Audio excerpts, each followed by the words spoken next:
poslední 6. den. Vyjeli jsme prvním funikulérem a máme tady první jízdu na sjezdovce Metaforka. Jo. Tady jsme přijeli z Frašej. Za hřebenem je údolí, kudy se dostane člověk do Červině.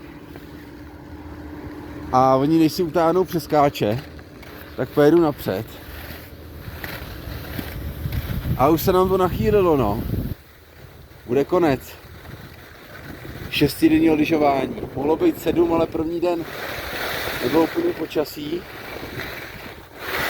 Gressoney La Trinité, prostřední údolí, Valle d'Aosta, údolí Aosty, dole na dálnici mezi Turínem a Mont Blancem je město Aosta a podle toho se to jmenuje údolí Aosty a tady už je mám.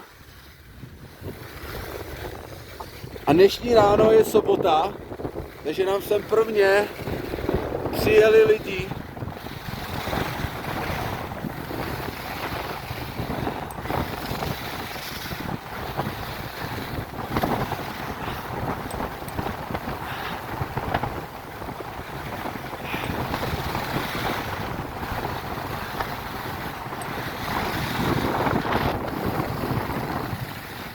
Co profičej to kolem ní?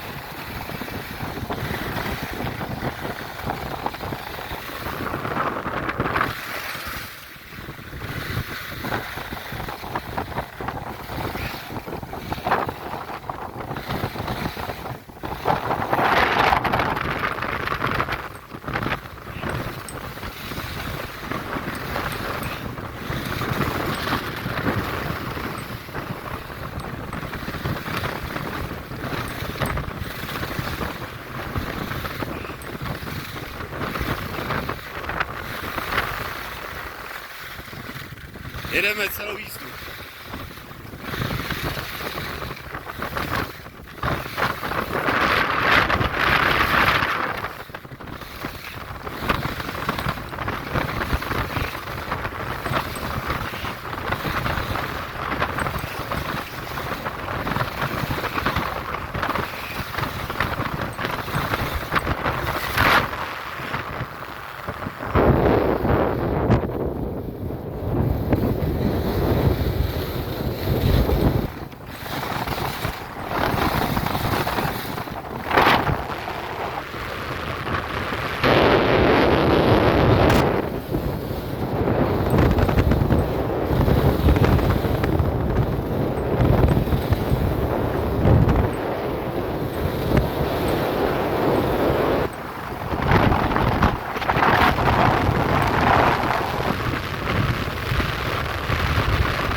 Bomba!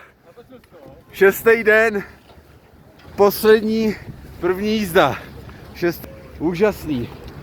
Nohy držej. 50 brufenů padlo, brufenů asi za týden. A je to úplně bez problémů. Sůl, brufeny, Cčko a jede se. Hořčík samozřejmě. To vám stačí a můžete lyžovat týden.